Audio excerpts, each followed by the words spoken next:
Más alto, más rápido, más lejos.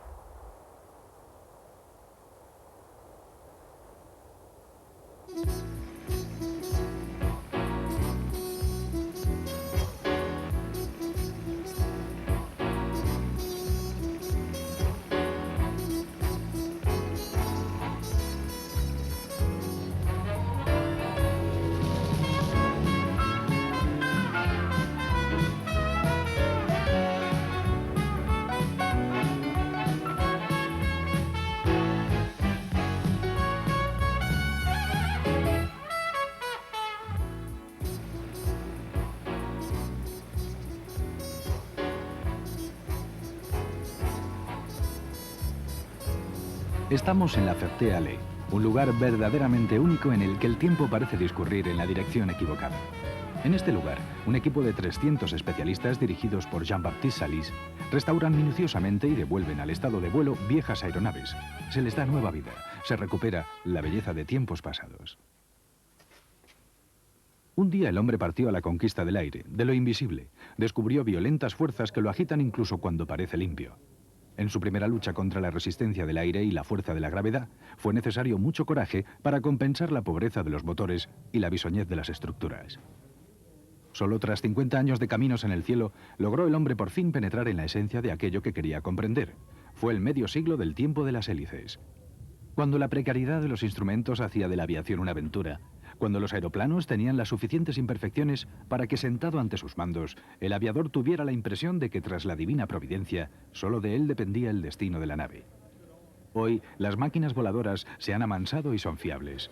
El reactor es más rápido, vuela más alto y llega más lejos. Cierto, pero su corazón es electrónico. Corren tiempos de robótica, de optimización, de computerización, donde el pilotaje de la nave se ha ido confiando a sofisticados equipos. El aviador, el antiguo chofer del aire, es hoy cada vez más un operador de sistemas. Es una época tan automática como insípida, donde las normativas han convertido casi en rutina cada gesto del piloto. Esta película nos devuelve a viejos tiempos de coraje y audacia, al tiempo de las hélices, a aquellas imágenes que creíamos perdidas, a aquellas sensaciones olvidadas. Recuperemos aquella época entrañable volando de nuevo en las indómitas máquinas de antaño. El equipo de Salis ha devuelto a su estado original incluso grandes aviones, complejas máquinas de guerra, enormes Warbirds como este Sky Rider, rescatado del Gabón. Otros coleccionistas internacionales le imitaron, yendo al Chad a buscar otros ejemplares, como estos dos aviones que están volando entre Rouen y la Ferté-Alais.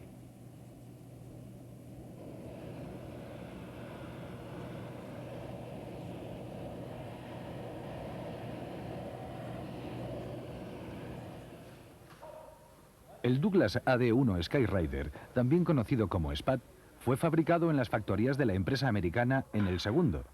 Cuando apareció en 1947, era el mayor avión monoplaza del mundo.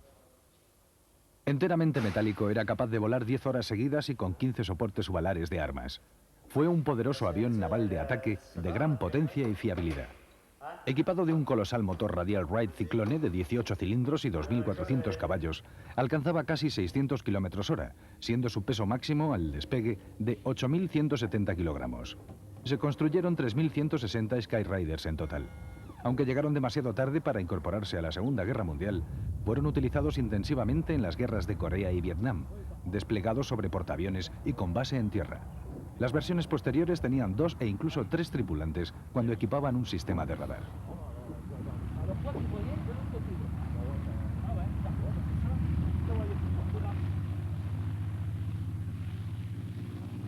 Poner en vuelo de nuevo uno de estos aviones es un gran acontecimiento ritual, una ceremonia oficiada por 3 personas.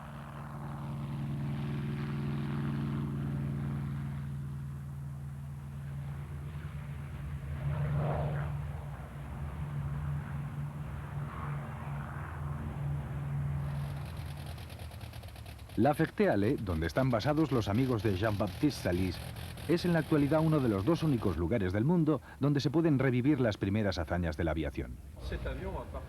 Este Morane, perteneciente al Museo del Aire y del Espacio de Le Bourget, se puede considerar como original, ya que todas sus partes metálicas lo son. ¿Y el resto es de madera? El resto es de madera y fue reconstruido de acuerdo con los planos del Museo del Aire. Ha sido realmente un gran trabajo que nos ha llevado más de 2 años. Ya ha volado algunas horas, después de estar anquilosado 12 años en el museo. Toda la instrumentación es original y proviene también del Museo del Aire. Estos son los instrumentos principales. Se trata de un avión antiguo. Podemos ver un cuentarevoluciones, un altímetro, un medidor de aceite. Se le ha montado un motor Clerget de 130 caballos que sustituye al de 160 con el que estaba originalmente equipado. Era un motor monoválvula, pero las piezas eran difíciles de encontrar y además fatigaba mucho a la célula. Es una modificación que se introdujo en los Mogán A1 al final de la guerra.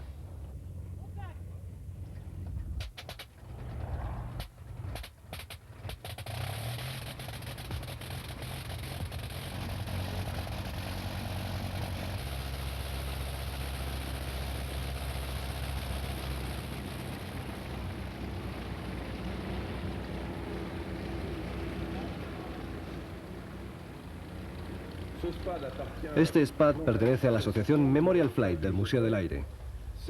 En la actualidad es el más antiguo en estado de vuelo, ya que data de febrero de 1918. Es el único capaz de volar con todas sus piezas completamente originales. Sin embargo, las alas, por obvias razones de seguridad, han sido reconstruidas, a excepción de las partes metálicas que son originales. El motor es también original, se trata de un hispano de 220 caballos. Y también la hélice, por las mismas razones de seguridad, ha sido reconstruida. Monta una réplica exacta de la hélice Eclair que llevaba este SPAD de 1918. El avión ha sido pintado con los colores de Charles Henry Dolan de la escuadrilla Lafayette de 1918. Se pueden ver las siglas de Charles Henry Dolan. Estos pequeños detalles que intrigan tanto a los visitantes son impactos de ametralladoras, o sea, balazos, que eran marcados por los pilotos generalmente a lápiz. Podemos observar la fecha escrita en alguno de ellos. Cuando los alemanes eran alcanzados utilizaban el mismo sistema. Pegaban un trozo de tela sobre la que pintaban la escarapela de los aviones que les habían alcanzado. Este es un Fokker DR-1 de 1917. El fuselaje y las partes principales han sido construidos por Eberhard Fritz en Alemania. Los planos fueron construidos en el Memorial Flight del Museo del Aire en Meudon. El motor es auténtico, naturalmente. Se puede ver que consume mucho aceite, como en su época. También son originales la instrumentación y el armamento. Por el contrario, el resto ha sido reconstruido totalmente de acuerdo con los planos que hemos encontrado de la época, los manuales y los informes de los pilotos de pruebas de aquellos días.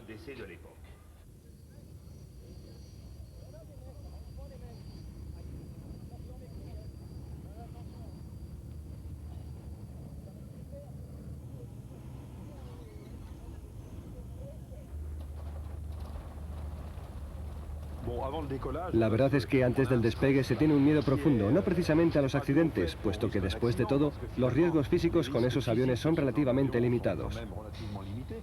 Se tiene un gran miedo a la posibilidad de destruir un avión original, una joya irrepetible.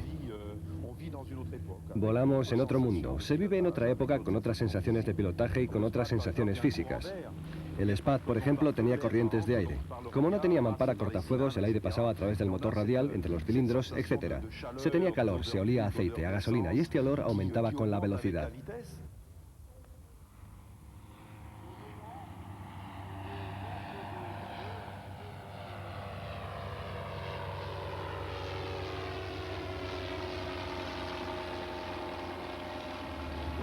Este es un Mogán Saulnier 138 de 1927. El nombre Mogán Saulnier es todo un mito para los franceses. Según ellos, de entre todos los aparatos construidos en Francia durante el periodo entre guerras, los fabricados por los hermanos Robert y Léon Mogán, junto con su socio Raymond Saulnier, tienen dos características muy distintivas. De entrada, una calidad de construcción increíble, además de una belleza mecánica que llega hasta las más pequeñas piezas, invisibles una vez que resultan ocultas por las superficies exteriores del avión cuando está terminado. La segunda, propia de los aviones Mogán Saulnier de entreguerras, son sus peculiares características de vuelo. Estos aviones no vuelan como los demás. No es que vuelen mejor que los otros, sino que ofrecen a los que los pilotan un sentimiento de plenitud extraordinario, algo que hoy en día se denomina el interfaz hombre-máquina. Las sensaciones, el gustillo final, llegan a lo más hondo de aquellos que los vuelan.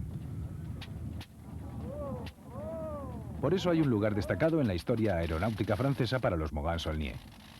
Es importante recalcar que todos estos Mogán han sido construidos siguiendo estrictamente los planos originales de fábrica, incluyendo toda la tornillería y piezas menores.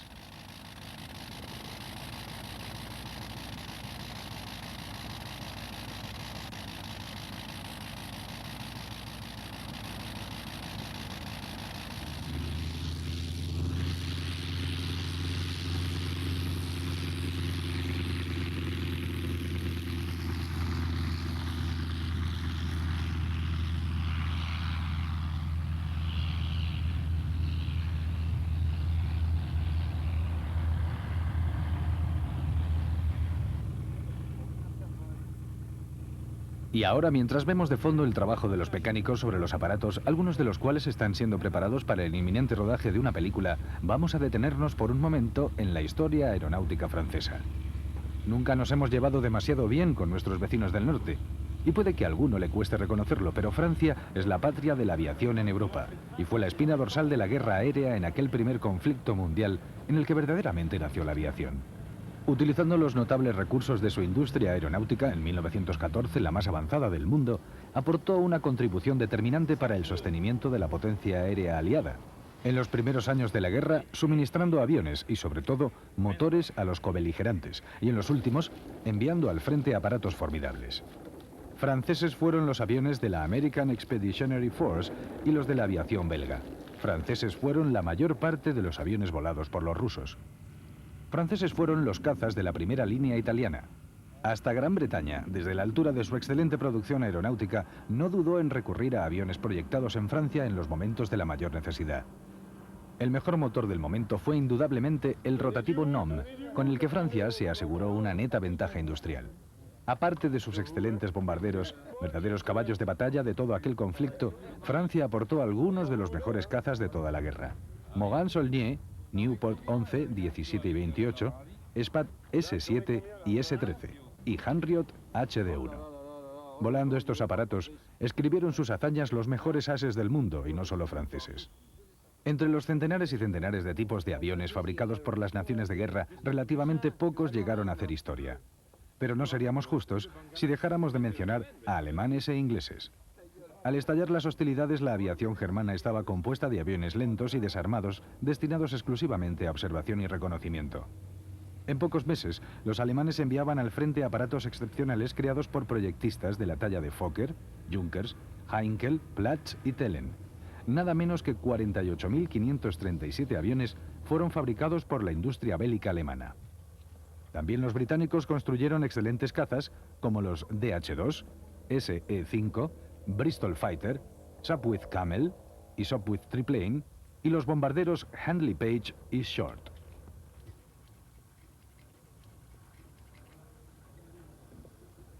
Las hazañas de los hermanos Wright y Blériot habían hecho de la aviación la sensación de la época. Pero los aeroplanos de los pioneros eran en su mayor parte elementales y frágiles artefactos con armazones de madera abiertos y endebles, motores de escasa potencia y mandos rudimentarios. Pero tras la Primera Guerra Mundial había múltiples aeroplanos que volaban a más de 200 km/h, ascendían hasta los 6.000 metros y ejecutaban temerarias acrobacias. Fue la Primera Guerra Mundial la que supuso el impulso definitivo para la aviación. Solo hacía 15 años que el hombre había volado por vez primera y en el transcurso de aquel conflicto se habían construido más de 143.000 aeroplanos entre todos los contendientes. La aviación había alcanzado ya su madurez. La aviación, como todos los grandes hechos humanos, está, no podía ser menos, compuesta de claroscuros, salpicada de pequeñas y grandes tragedias. Este es el Yak 11 de Pierre Daguet, ahora huérfano en un hangar de la Ferté-Alais. Pierre era uno de los mejores pilotos de este lugar y un gran restaurador de viejas aeronaves. Desapareció en una colisión en vuelo a finales de 1991 después de uno de los últimos festivales.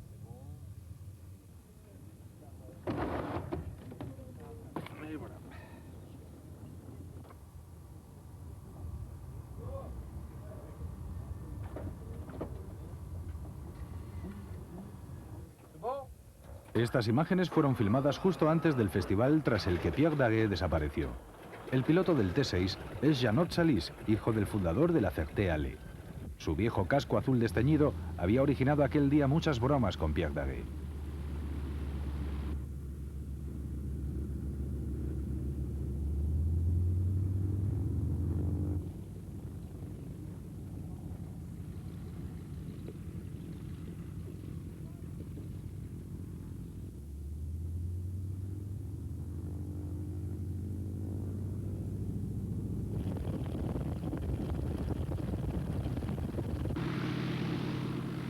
Este es Pierre Daguet despegando con su querido Yak 11.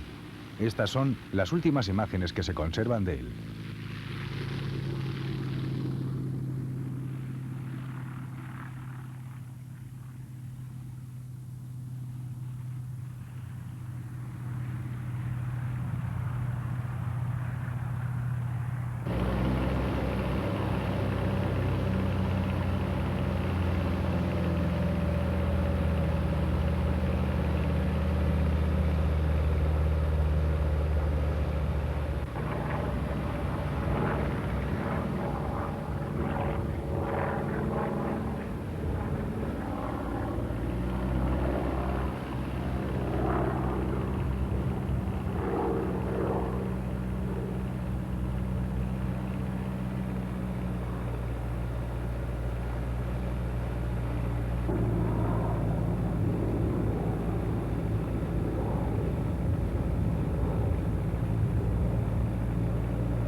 Para llevar hasta el cielo estas viejas máquinas hay que darles un buen mantenimiento, mucho tiempo, muchos esfuerzos, mucha paciencia. Pero eso no es todo. Para volarlos hay que recordar movimientos olvidados, recordar conocimientos y habilidades perdidas. Hay que volver a dominar técnicas pasadas, incluso olvidando parte de lo que se tenía aprendido porque no sirve para estas máquinas del ayer.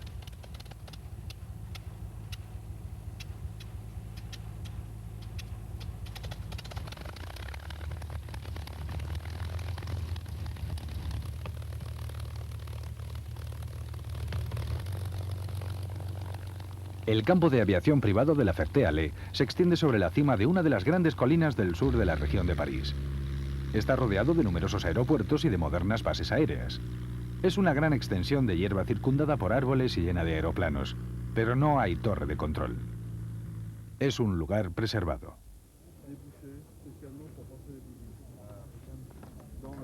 Un sitio especial donde fuera del tiempo y del resto del mundo la aviación del ayer vivirá en el presente hacia la eternidad.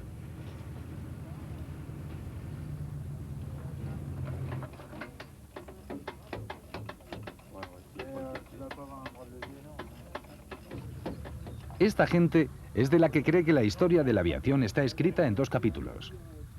El segundo capítulo es el de los tiempos de los sistemas, de los robots, de las máquinas automáticas, de los horarios. Dicho brevemente, es el tiempo de los reglamentos. No lo encuentran demasiado atractivo. Por el contrario, su capítulo favorito es aquel en que los hombres conquistaron el cielo y la tercera dimensión. Le han puesto un nombre, la época de las hélices, y tienen razón, aunque en realidad esta época invade también un poco el comienzo de la era de los reactores.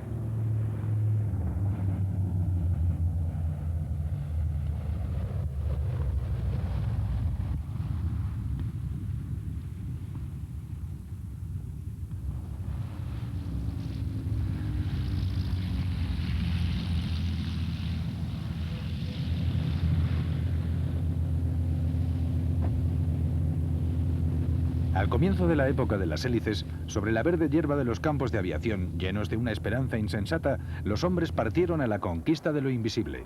Descubrieron las fuerzas que violentas agitan al mismo aire limpio y se dispusieron a domarlas para su propio servicio. Fue un camino de sacrificio, con más ilusiones que éxitos. Pero ahora podemos comprender aquello que no se entendía hace apenas 50 años, al comienzo de la aviación, el medio siglo de las hélices. Después de estos 50 años de hélices, volar se ha tornado más fácil. Los límites del peligro han sido hechos retroceder bien lejos. Las máquinas se han vuelto a la vez dóciles y fiables. Pero para muchos, ahora son insípidas, aburridas.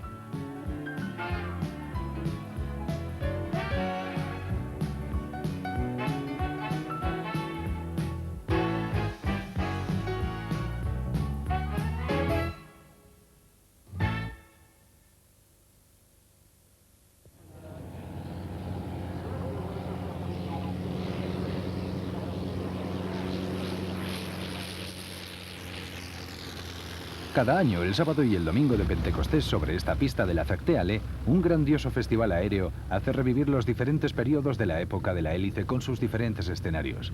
La fiesta siempre comienza con este primer acto. Con un Spad 13, un biplano de caza de los que pilotaban los ases franceses Guinemer y Fonck. Después, los Mogan A1 de 160 caballos, ágiles cazas de otros pilotos no tan bien conocidos. Los Fokker triplanos, tal como los pilotó en 1918 el máximo as de caza de la Primera Guerra Mundial, Manfred von Richthofen, el Barón Rojo.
La vida de los primeros aviadores de combate era extraordinariamente difícil. Para ambos bandos, volar resultaba una experiencia dura y peligrosa. Cualquier parte del cuerpo expuesta al aire podía congelarse. En las alturas, la baja proporción de oxígeno podía producir mareos. En las maniobras de combate, cuando la fuerza de la gravedad presiona vejiga y estómago, vomitar u orinarse podía significar congelación inmediata. Muchos aviadores no se ponían el equipo de vuelo hasta el último instante para evitar que el sudor humedeciera su ropa. A diferencia de los confusos tiempos actuales, aquellos hombres luchaban entre sí con el mismo espíritu de honor y respeto al adversario de la mejor tradición de la caballería andante. Cuando dos aviadores enemigos se cruzaban en el aire, a menudo intercambiaban un saludo. Los aviadores prisioneros eran tratados con el mayor respeto. Cuando el Barón Rojo fue finalmente abatido, fueron sus propios enemigos los que organizaron los funerales en su honor. Aquellos hombres eran auténticos caballeros del aire.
Esta es la llamada patrulla de los Stamps. El Stamp es un viejo avión belga, copia casi exacta del famoso Tiger Moth de Havilland.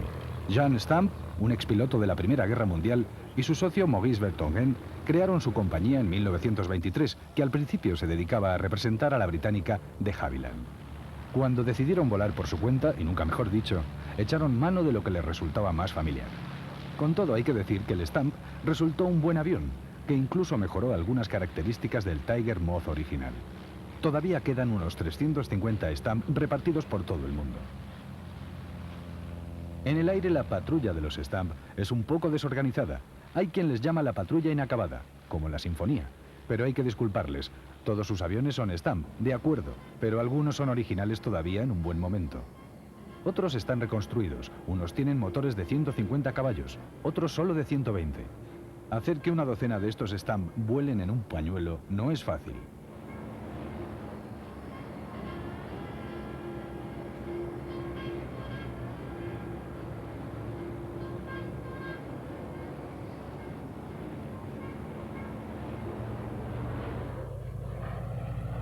Segundo acto, 1925-1935. Fue la época en que la acrobacía, como pronuncian los profesionales y seguidores de la aviación, sentó cátedra. Fue cuando los aviadores se convirtieron en artistas. En ella finalmente se elaboraron con precisión las reglas universales del vuelo. En la Azotea Alley, esta época mal conocida, es recordada por medio de los Morgan-Saulnier, de los que Jean Salis y antes que él, su padre, han reunido una colección única en el mundo.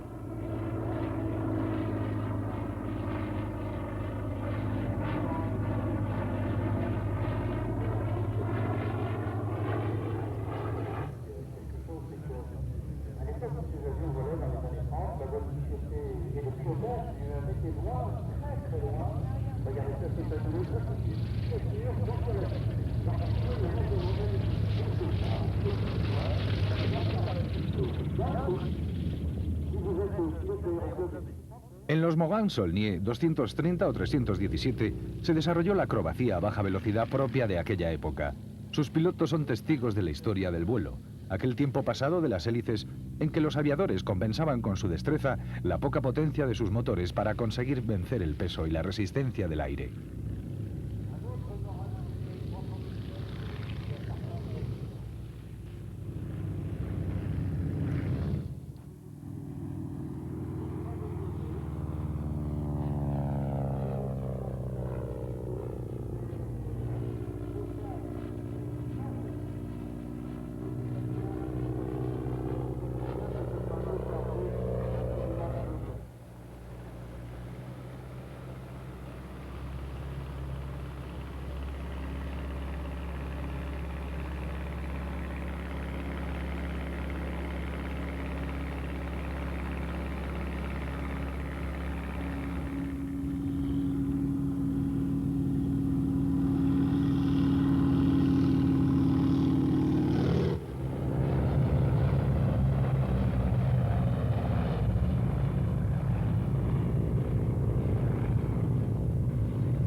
Tercer acto. Cambio de continente, cambio de escenario. Estamos en América, al final de los años 30. Seguimos con biplanos, esta vez más grandes. Este es el entrenador Boeing Stearman PT-17 de la Naval Aircraft Factory, Waco. Los Stearman fueron los últimos entrenadores biplanos americanos y en ellos se formaron los futuros pilotos de cazas de altas performances. Estaban pintados en colores muy vivos y muy visibles que hacen nuestra delicia hoy en día. Sin embargo, entonces era una señal de peligro. Invitaba a otros aviones a alejarse de ellos.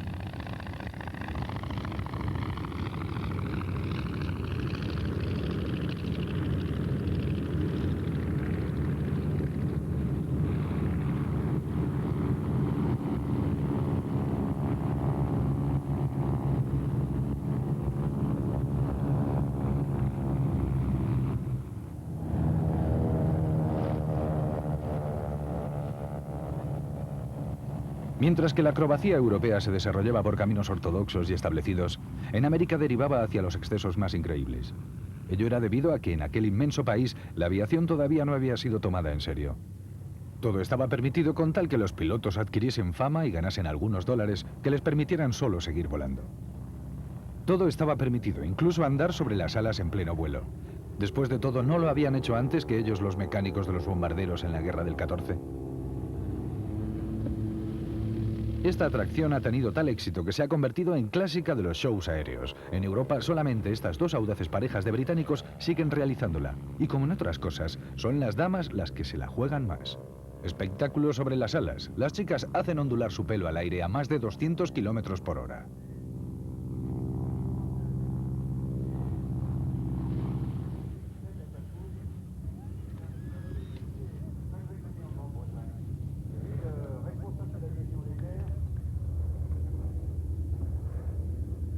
Fue sobre todo en Europa donde se desarrollaron los primeros monoplanos de ala baja. Al principio esta fórmula novedosa no se introdujo más que en las áreas marginales de la aviación de placer y deportiva, reservada por supuesto a la sociedad de élite. Este sector, joven y rico, favoreció para destacar en las competiciones las técnicas y estéticas audaces que permitían construir aviones más veloces. Estos monoplanos eran futuristas en su época. Sus siluetas hacían que la juventud de entonces suspirara. Los aviones que contemplamos en estas imágenes son dos preciosos Miles británicos, típicos de mediados de la década de los 30. El amarillo, el Magister, era un avión escuela. El segundo, de cabina cerrada, se llama Falcon, Halcón. Era en aviación el equivalente a un Rolls. y también costaba una fortuna. Un gran número de aviadoras y aviadores atrevidos llegaron a realizar con preciosos aviones como estos proezas tales como cruzar África o Asia por primera vez en la historia de la aviación.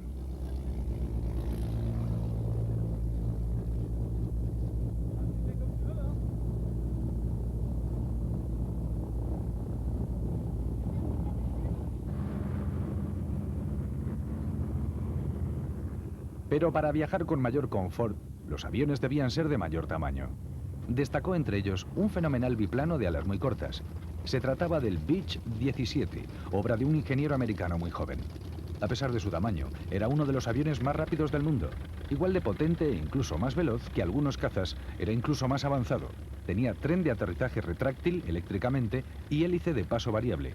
Subía hasta 7.000 metros de altura a razón de 600 metros por minuto. Naturalmente era un avión para supermillonarios. Su interior estaba tapizado en cuero, el panel de instrumentos construido en maderas nobles, y por su precio y características de vuelo, quedaba reservado solamente para una reducida élite.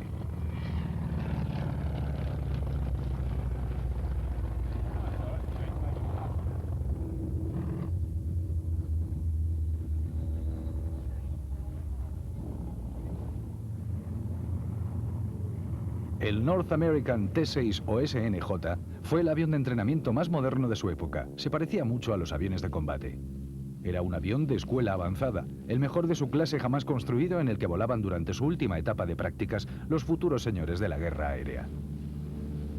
La gran mayoría de los pilotos de combate aliados de la Segunda Guerra Mundial recibieron su entrenamiento a bordo de este avión. Lo hicieron con la garganta seca por la angustia, el pecho hinchado por el orgullo y la mente dispuesta para acometer toda suerte de locuras. La versión para la Marina del T-6 era el SNJ. A finales de los años 30 llevaba incorporadas unas innovaciones todavía desconocidas en muchos aviones de guerra: tren retráctil, cabina cerrada y hélice de paso variable.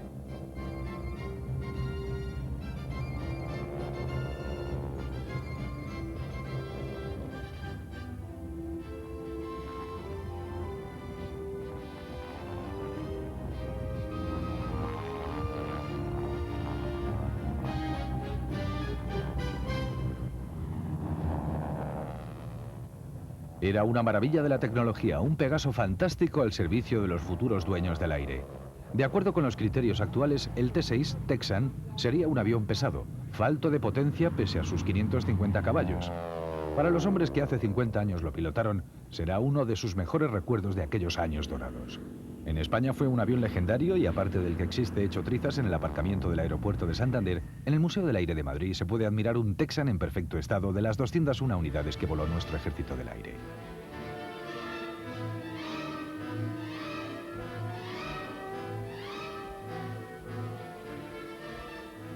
Solo 20 años después de una guerra que todos pensaban que sería la última, el mundo comienza a agitarse nuevamente. Un loco, Hitler, accede al poder en Alemania y hace que la aviación conozca una nueva dimensión. La convirtió en un instrumento de terror, en un arma de destrucción masiva. Incluso llegó a creer que sería el arma absoluta al servicio de su megalomanía.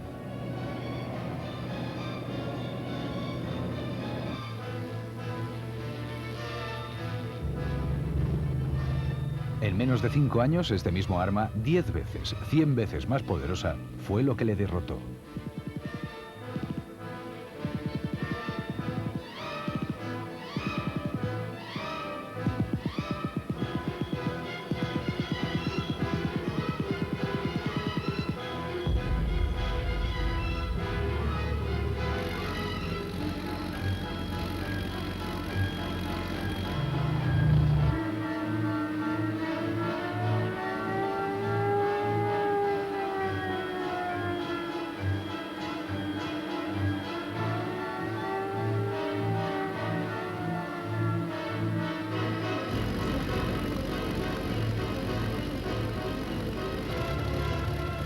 Más de 30.000 cazas Messerschmitt 109 fueron construidos un poco antes y durante la Segunda Guerra Mundial.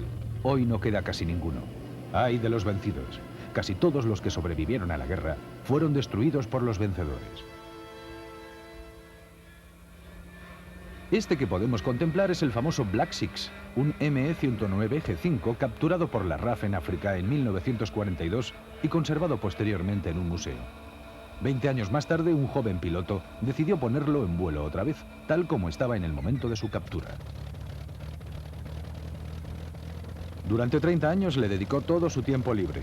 En 1992, medio siglo después de haber sido abandonado por una tropa derrotada que se batía en retirada, volvió a volar otra vez.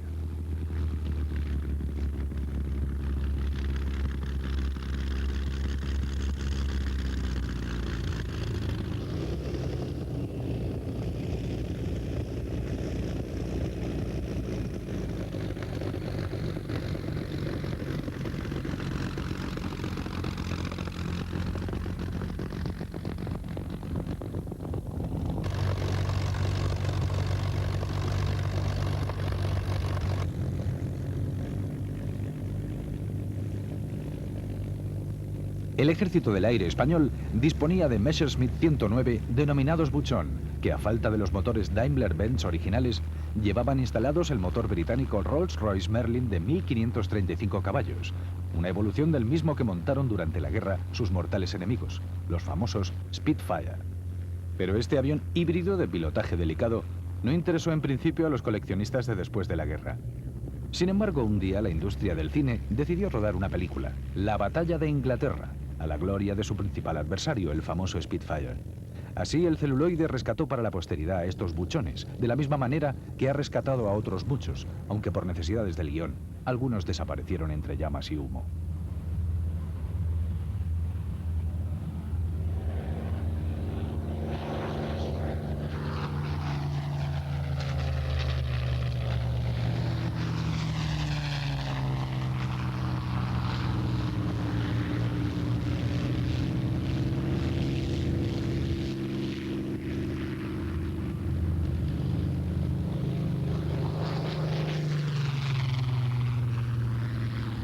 Aunque los 172 ejemplares españoles del Buchón construidos entre 1954 y 1958 fueron un cruce entre dos de los mejores cazas de émbolo de entonces, la eliminación de las dos ametralladoras sincronizadas de capot, por no permitirlo a la instalación de la planta motriz inglesa, obligó a ubicar el armamento en las alas en su totalidad, con sus correspondientes inconvenientes aerodinámicos.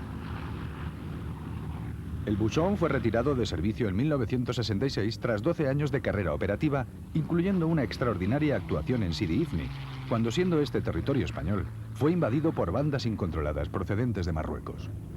El Buchón puede admirarse hoy y en perfecto estado en las magníficas instalaciones del Museo del Aire en Cuatro Vientos, Madrid.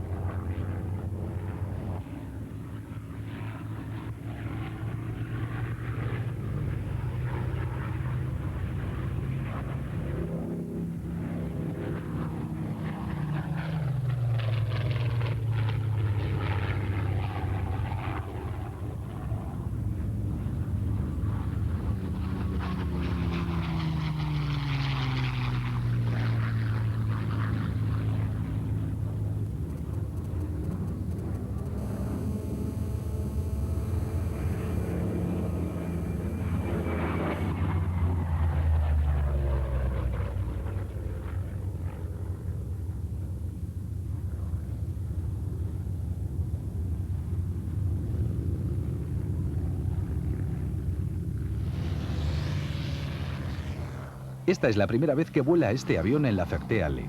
Por el contrario, no es la primera vez que se ve a la Stephen Gray Air Force con su P-40. También vemos el P-51 y después el P-47, Guts and Glory, tripas y gloria. No hay tripas, no hay gloria. La traducción no es exacta, pero la traducción correcta es bastante más vulgar. También vemos al Spitfire y al Hurricane, cazas de la última guerra mundial que se han convertido en clásicos. El Boeing B-17 es el avión mayor de Boulogne-de-Melun, donde tiene su base. Es el buque insignia, un cuatrimotor que tradicionalmente vuela escoltado por sus cazas. Siguiendo la tradición, los artificieros de Ferté-Alais hacen explotar unas cargas de dinamita en la pista. Todo suelta humo, todo hace ruido, los cazas disparan en el cielo y todos los años se repite esta ceremonia que a nosotros nos parece de dudoso gusto, la verdad. El B-17 continúa dejando estupefacto al público que lo ve volar. Muchos lo encuentran gigantesco, pero la realidad es que cabría perfectamente encima del ala de cualquier Jumbo 747 de la actualidad. Pese a su coste, continúa volando. Hay que decir, sin embargo, que para ello cuenta con la ayuda inestimable de un generoso patrocinador, Ford.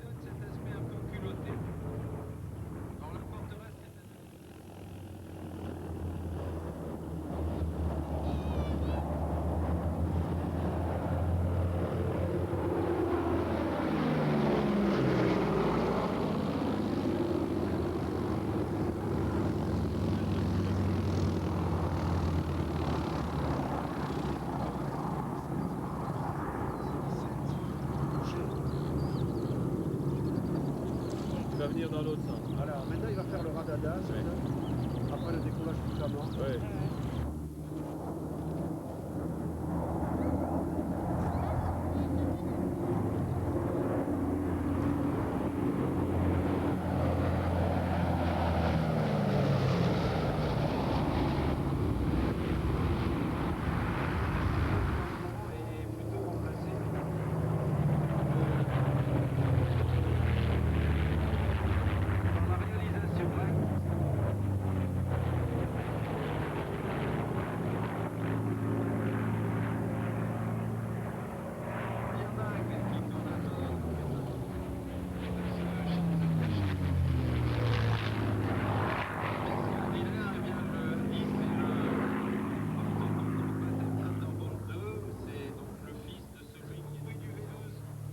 Entre el Curtiss P40 Warhawk con dientes de tiburón en el morro y el P51 Mustang con su gran toma de aire bajo la panza, solamente existen 5 años de diferencia. Pero en las décadas de los 30 y de los 40, 5 años representaban una diferencia de todo un mundo. El Republic P-47 Thunderbolt fue junto al Mustang uno de los aviones de caza de los aliados más conocidos de la Segunda Guerra Mundial. Cuando entró en servicio en 1941, con su envergadura de 12,60 metros, era el caza más grande y pesado del mundo. En cuanto al P-40, aunque no tuvo unas performances espectaculares como caza, fue dedicado al ataque al suelo, un cometido para el que demostró tener una capacidad excepcional. Además, por encima de todo, era capaz de encajar un gran castigo y continuar volando.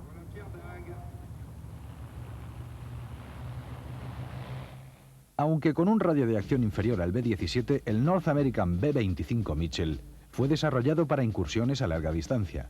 Uno de los objetivos del fabricante era no fatigar a la tripulación durante las dilatadas horas de las misiones de guerra. Para ello, el Mitchell tenía unas alas de gran envergadura que le daban gran estabilidad en condiciones de turbulencia y lo hacían fácil de pilotar. Los jóvenes pilotos que habían de volarlo no tenían mucha experiencia. De hecho, aprendían sobre la marcha, sabían lo justo: despegar, dirigirse derechos hacia el objetivo y volver a la base para aterrizar lo mejor posible. Para lo demás tenían que fiarse del resto de la tripulación. Tampoco los ametralladores de las torretas eran muy de fiar. Para no sobrecargar el avión en detrimento de la carga de bombas, no tenían munición más que para una ráfaga de 1 minuto.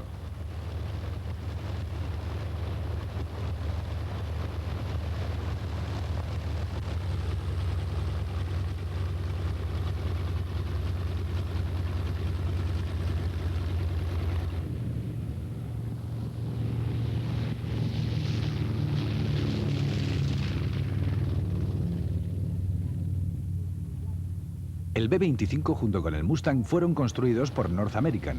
Este fabricante se convirtió, gracias a ellos, en uno de los más importantes de los años 40.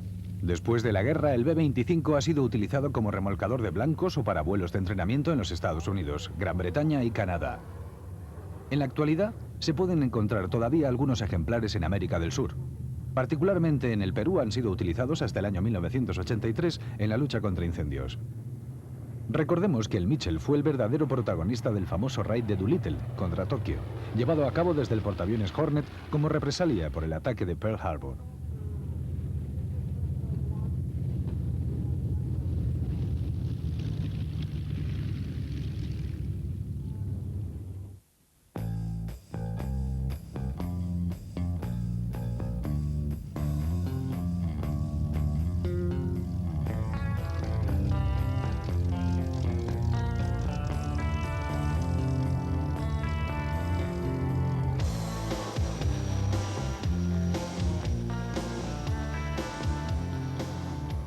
Durante la década de los 50 se creía que solamente el reactor podría llevar al hombre hasta el límite de su resistencia vital. Durante un tiempo aquella creencia fue exacta. Pero después, en un cierto sector, la hélice se ha vuelto a imponer. Los aviones de acrobacía más recientes, como el TR-260, son todos de motor de explosión y hélice. Y son capaces de volar con tal agilidad y en un espacio tan pequeño que sus evoluciones se encuentran limitadas por la propia resistencia física del piloto.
El arte del vuelo ha madurado parejo al desarrollo de la técnica.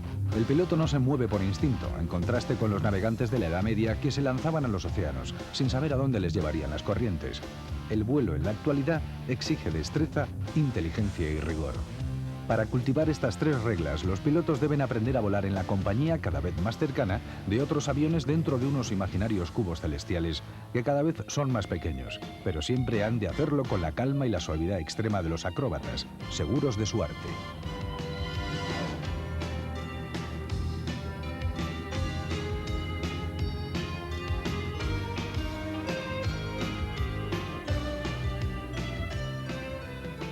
La hélice es el medio de propulsión más apropiado para los aviones de pequeña y mediana potencia. Existen ciertas misiones en las que el reactor no les podrá desplazar nunca, entre otras, los servicios de fumigación agrícola. Estos fumigadores Piper Pony deben naturalmente evolucionar muy cerca del suelo, dentro de volúmenes de aire muy restringidos. Para ello, necesitan un propulsor muy ágil en todos los regímenes. Nada mejor que la hélice.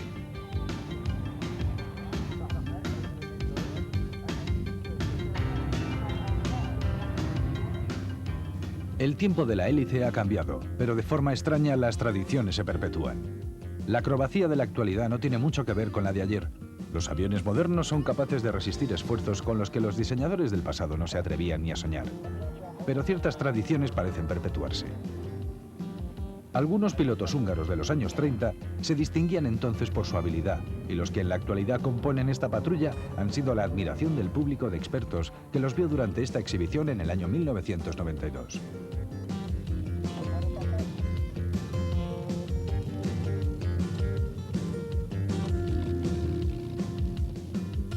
Esta es la patrulla acrobática marroquí de desafortunado nombre para los propios marroquíes, Marcha Verde.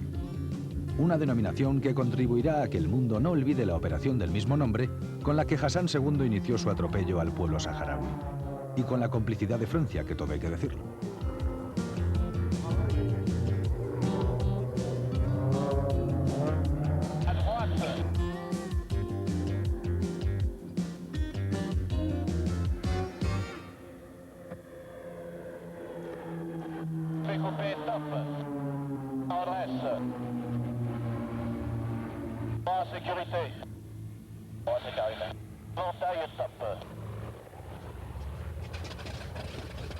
Hagamos ahora un ejercicio de abstracción.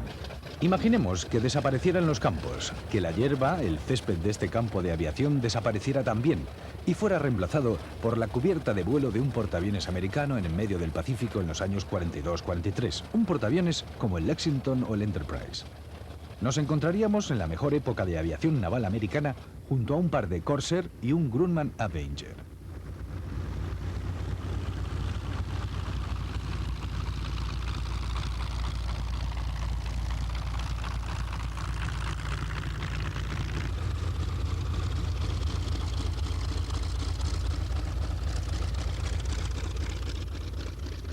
El bote F-4U Corsair fue sin duda el mejor caza embarcado de la Segunda Guerra Mundial. Además de una velocidad de 756 km/h a 8.000 metros, poseía características de vuelo muy destacadas y una gran capacidad para pesadas cargas de guerra.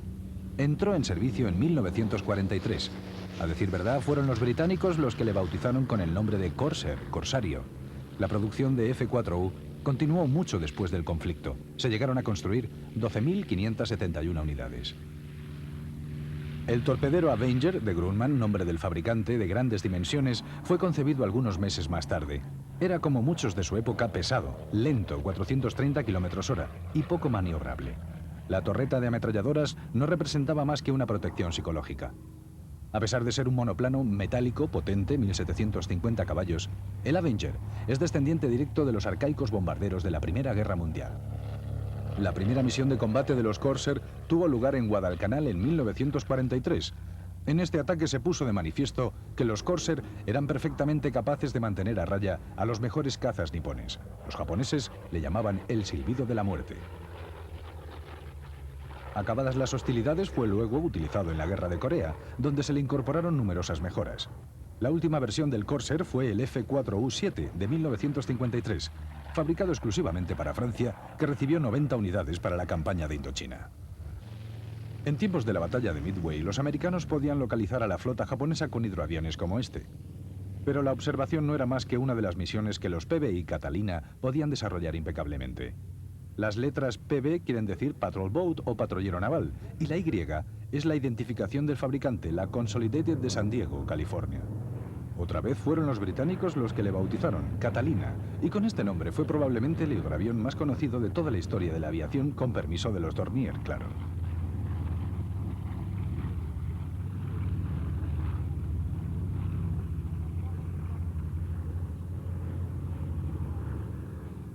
Se construyeron unas 4.000 unidades de este precioso hidro de ala en parasol y flotadores retráctiles, que podía volar durante 24 horas ininterrumpidamente gracias a sus grandes depósitos y alas de gran envergadura. Podía estar armado con bombas convencionales, cargas de profundidad o torpedos, y además podía equipar un complejo sistema de radar. Los U-Boot alemanes fueron el objetivo principal durante su época de escolta aérea a los convoyes aliados sobre la ruta del Atlántico. La Segunda Guerra Mundial precipitó los avances en el campo de la aviación. Los ciclos eran muy rápidos. En pocos años, los aviones eran diseñados, entraban en servicio y eran retirados en muy breve tiempo. Los prototipos se multiplicaban. Apenas los aviadores se familiarizaban con un aparato cuando su sucesor ya estaba llamando a la puerta. Para los entusiastas, aquella fue una época maravillosa. Algunos de estos aviones, concebidos para ser utilizados en misiones específicas, alcanzaron una gran fama, pero después fueron rápidamente abandonados. En otros lugares del mundo muy pocos sabían de su existencia. Solo algunos tuvieron oportunidad de conocerlos a través del cine o de las fotografías.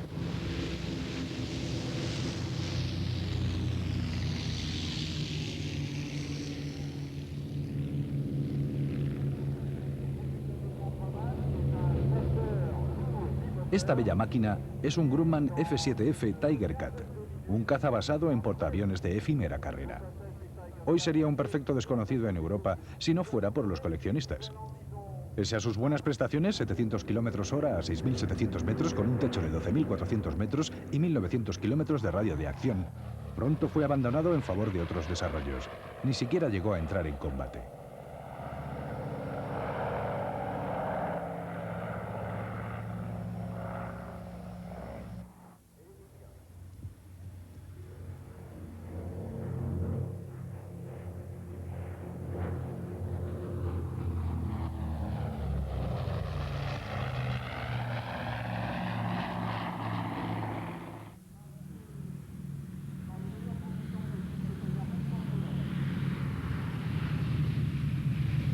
La velocidad con que la técnica avanzaba en los años 40 se hace patente con tres de los más importantes cazas de la factoría Grumman. El primero de ellos es el Wildcat, que apareció en 1939. Antes de él, la Marina Americana solamente había utilizado biplanos. De hecho, los únicos equipos modernos que le diferenciaban de aquellos modelos de los años 20 eran la cabina cerrada, la radio y el número y calibre de sus ametralladoras, concretamente 6 de 12,7 milímetros.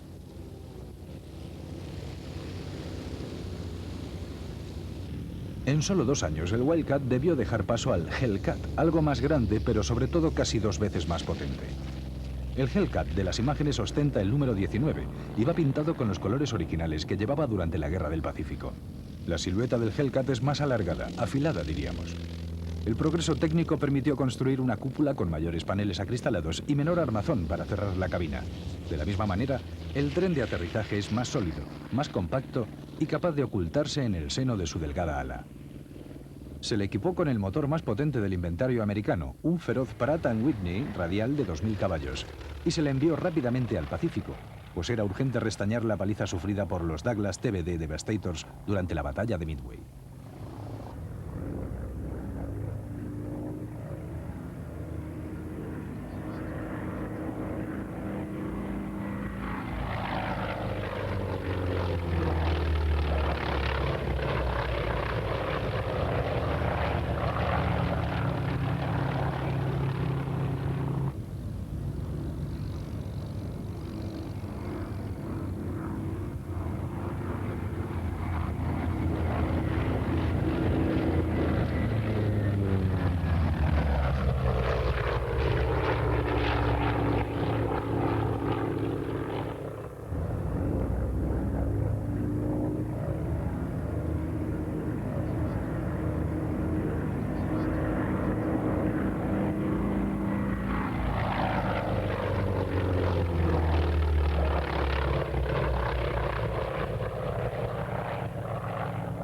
Como broche final, Grumman construyó el Bearcat, de performances sensacionales.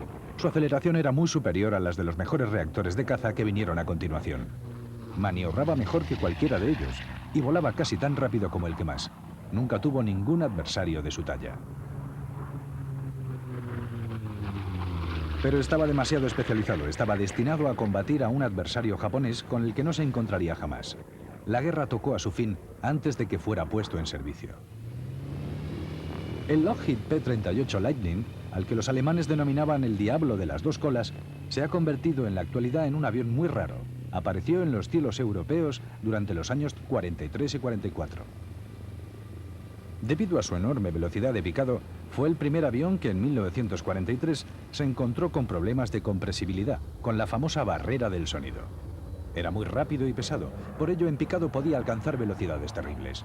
Pero sus planos eran rectos, sin flecha, propios de los que hasta entonces llevaban todos los aviones de la época.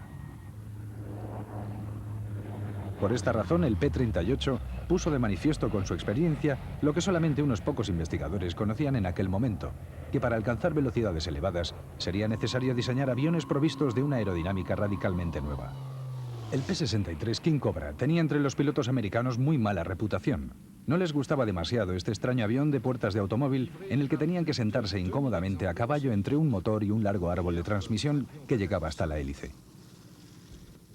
Por si fuera poco, eran vencidos con facilidad por los ceros japoneses. La Fuerza Aérea Americana, por tanto, quiso librarse rápidamente de ellos y se los pasó a los soviéticos, que hicieron con ellos maravillas en un nuevo cometido: la lucha contra los carros de combate alemanes. Un éxito debido principalmente a su cañón de morro de 36 milímetros y a sus excepcionales performances a baja cota. Casi la mitad de los P-63 construidos acabó en manos soviéticas. No es fácil ver reunidos tantos Yak 11, tantos motores de 700 caballos con su bronco y peculiar sonido rugiendo a la par. Estos 5 aparatos fueron rescatados de Egipto tras años de abandono en el desierto por el equipo de Janot Salis. Hoy minuciosa y perfectísimamente restaurados, provocan la admiración de quienes los contemplan. Y a veces, algo más. Los diplomáticos de la embajada rusa en París que presenciaban en directo esta exhibición se quedaron algo más que asombrados. Estaban emocionados.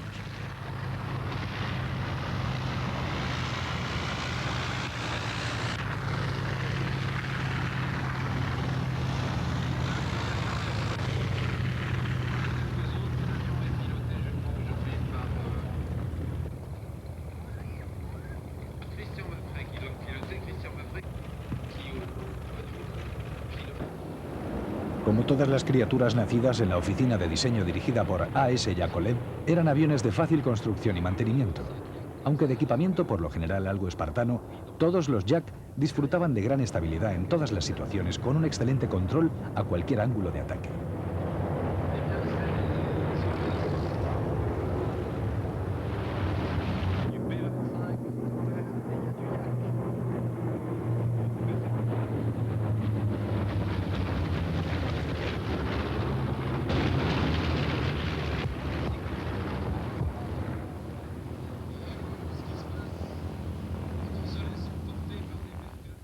En el momento en que la aviación a reacción salía de la infancia, triunfaban en el cielo los más bellos aviones de motor a pistón, formidables aves de guerra ya con motores de más de 2000 caballos, generalmente pilotados por jóvenes que, al igual que un domador, debían someter a aquellas fieras metálicas. Fueron los últimos representantes de una raza. El Hawker Fury era uno de ellos.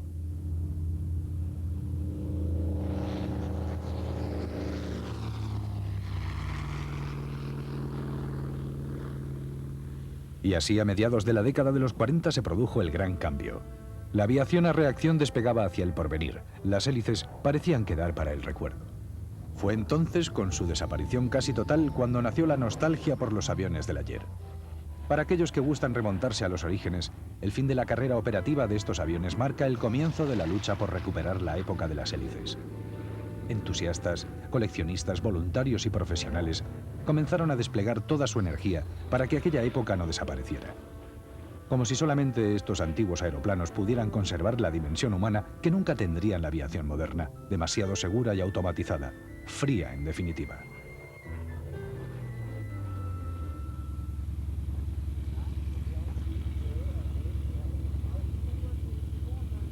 El Dragon Rapid fue un agraciado biplano de línea de los años 30, aunque en ocasiones hubo de convertirse a su pesar en avión de guerra. Este que tienen en sus pantallas fue construido en 1937 y ahí donde le ven ha atravesado 2 veces el Atlántico. Para los amantes de los datos diremos que su denominación es de Havilland DH-89A. Pesa 2.495 kilogramos y está equipado con 2 motores de Havilland Gypsy 6 de 6 cilindros en línea y 200 caballos cada uno. Su techo operativo es de 5.090 metros y su autonomía de 930 kilómetros. En total se construyeron 728 ejemplares entre 1933 y 1946.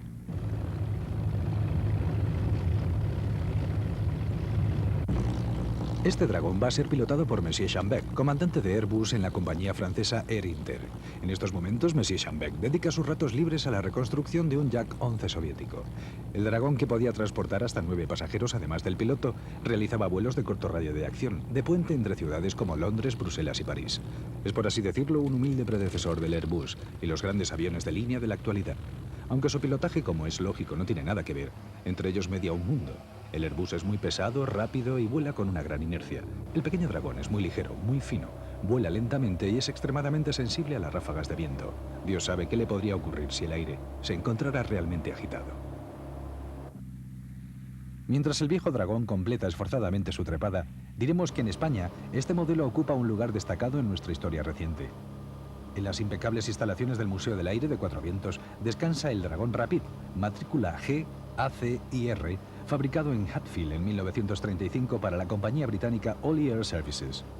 Fue este aparato el que, alquilado a aquella empresa por Juan de la Cierva y Luis Bolín, trasladó el 19 de julio de 1936 al general Franco desde Gando a Tetuán para dirigir el alzamiento que dio origen a la Guerra Civil Española. El aparato dejó de volar en 1953 y fue finalmente adquirido por un particular, Mr. Griffith, quien lo regaló al general Franco. Diremos como curiosidad que llegó a Santurce en el buque Monte Urbasa en 1957, desde donde fue trasladado por carretera a la Maestranza Aérea de Madrid. Pese a su modesta capacidad, los dragones intervinieron con ambos bandos durante toda nuestra guerra civil en misiones de reconocimiento y bombardeo. También operaron con ambos gobiernos, servicios civiles, tanto con la compañía republicana LAPE, Líneas Aéreas Postales Españolas, como con Iberia, acabada la guerra en la línea Sevilla-Tetuán-Melilla.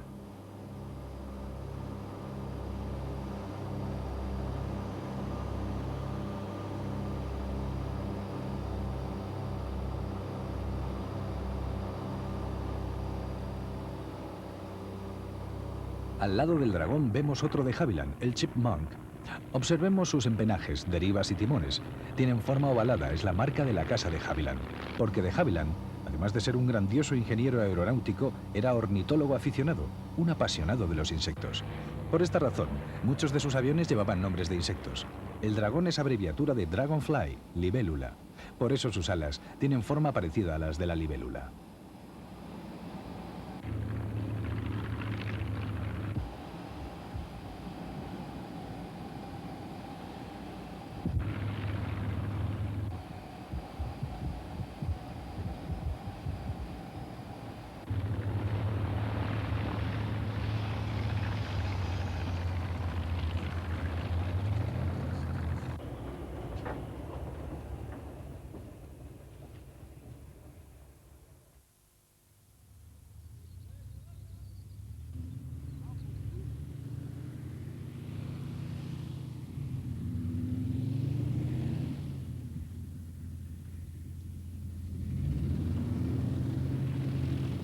Este extraño avión es el Lysander. Solo queda este en vuelo actualmente en Europa. Centenares de Lysanders fueron construidos a finales de los años 30 y siempre serán recordados por sus aterrizajes clandestinos sobre la Francia ocupada. Pero su uso operacional fue mucho más amplio. Bombardero ligero, reconocimiento, observación de puntería de la artillería, lanzamiento de víveres y pertrechos, rescate e incluso remolque de blancos. Este, por llamarlo de alguna manera objeto volador, posee una construcción muy particular. ¿Por qué hacerla sencilla pudiendo hacerla complicada? Pero lo peor son sus mandos de vuelo, que tampoco son nada que se pueda llamar sencillo. Contrariamente a lo que pudiera parecer, esta demostración de Jean-Pierre Cottbach requiere un enorme conocimiento del avión.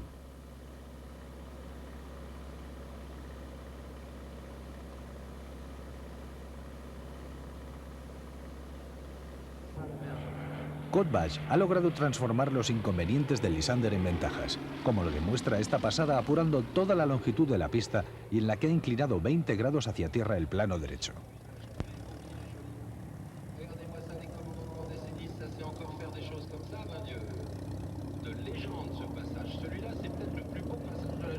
El piloto no trata de demostrar sus cualidades de vuelo, sino más bien enseñarnos la planta tan particular de sus alas, que no tienen demasiado que ver con la aerodinámica, simplemente son así, para favorecer la visión del piloto. Este Lysander de los Sabina Oldtimers ha sido restaurado exactamente como los Mark III de la RAF llamados Lysis, que fueron utilizados para recoger o depositar clandestinamente en Francia por la noche a los miembros de la Resistencia. Para facilitar tal misión dispone de una pequeña escala en el lado derecho.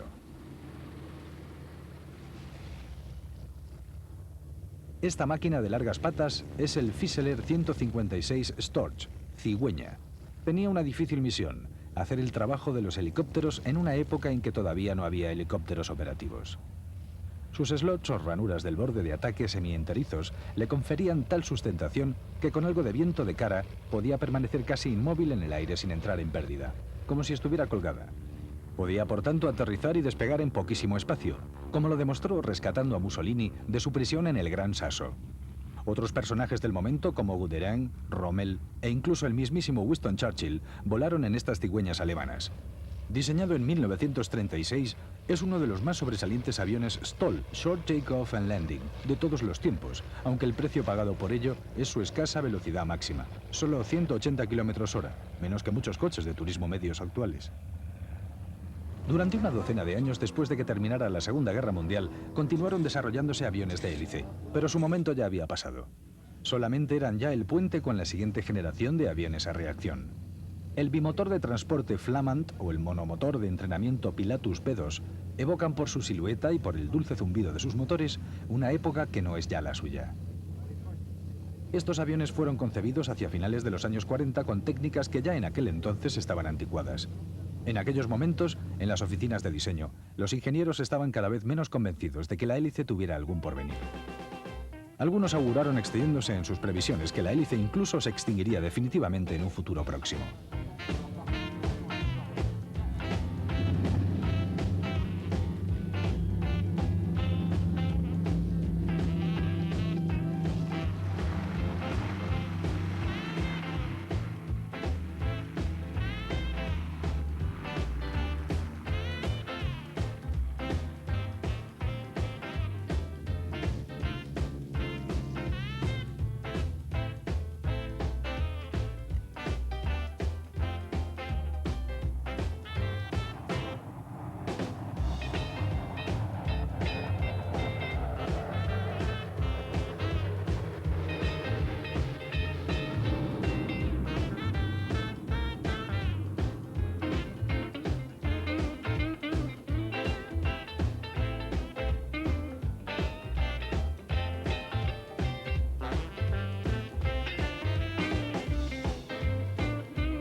En sus comienzos, los reactores eran unos pesados aparatos que maniobraban con dificultad.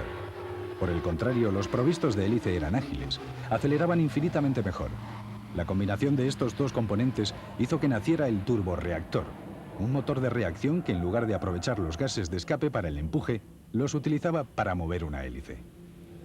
Esta combinación conseguía grandes ventajas como mayor ligereza de la planta motriz, una potencia desconocida hasta la fecha y la ya consabida flexibilidad que la hélice proporcionaba. Las velocidades alcanzadas también eran elevadas, aunque desde luego menores que las de los reactores puros. Gracias al turbohélice, muchos aviones antiguos, concebidos en los tiempos de los motores de pistón, encontraron una nueva juventud. Como en el caso del Tracker, el apagafuegos de la seguridad civil francesa que estuvo equipado anteriormente con motores de pistón.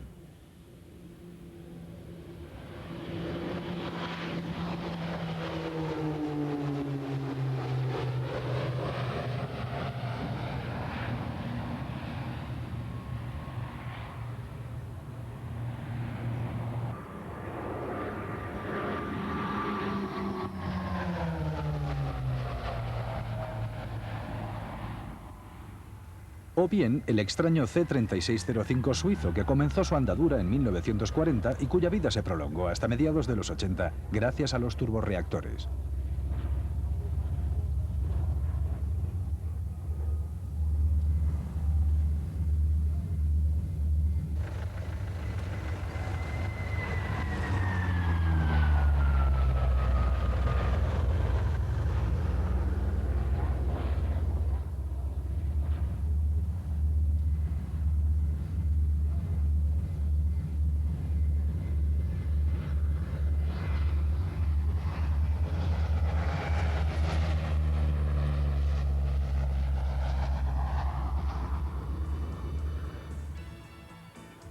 En el momento de su aparición, los aviones a reacción dejaron a la gente asombrada. ¿Cómo se podía lograr que los aviones volaran sin hélice? Era sencillamente inconcebible. Suele ser un ejemplo común, pero la hélice no funciona exactamente como un tornillo avanzado en la madera, sino que más bien atrae hacia sí una gran masa de aire y la impulsa hacia atrás. El reactor hace exactamente lo mismo, solo que de una manera mucho más eficiente. El Vampire fue uno de los primeros aviones a reacción. Su carrera ha sido muy larga. Los que todavía existen son propiedad de los coleccionistas.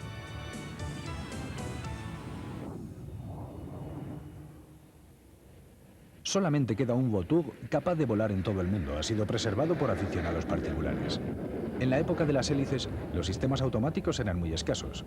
Fueron introduciéndose progresivamente y a lo largo de mucho tiempo hasta llegar a la completa automatización de hoy en día. Aquella época del comienzo del reactor ha desaparecido prácticamente y ni siquiera en la Ferté puede ser revivida.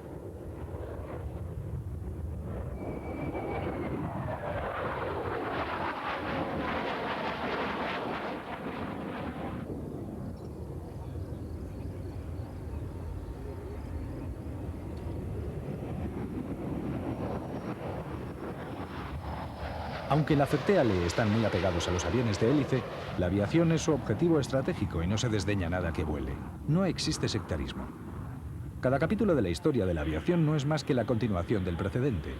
La evolución entre ellos es algunas veces espectacular, pero no existen rupturas radicales. El Crusader es el fruto de esta evolución. Se le mira con nostalgia porque ya no quedan muchos, y los que quedan desaparecerán inmediatamente. Dentro de poco no los veremos volar jamás.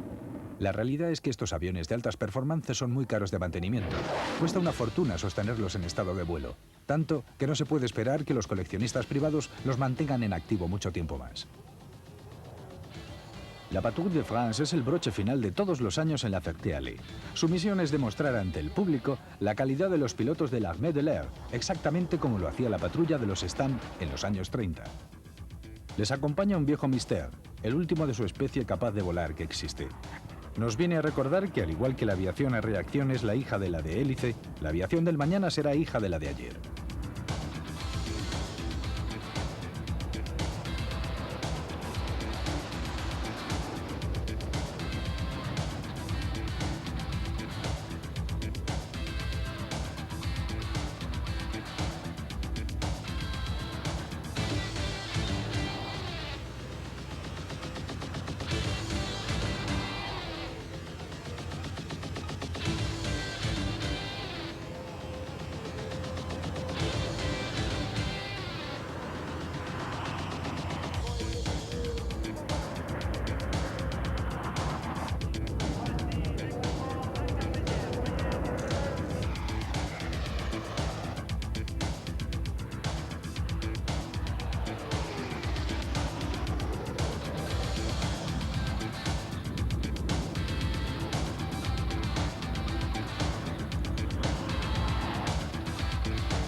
Conservar la época de las hélices es finalmente rendir homenaje a todos aquellos que han ayudado a construir la aviación, comenzando por aquellos que fueron tachados de locos en sus comienzos, los precursores y los pioneros.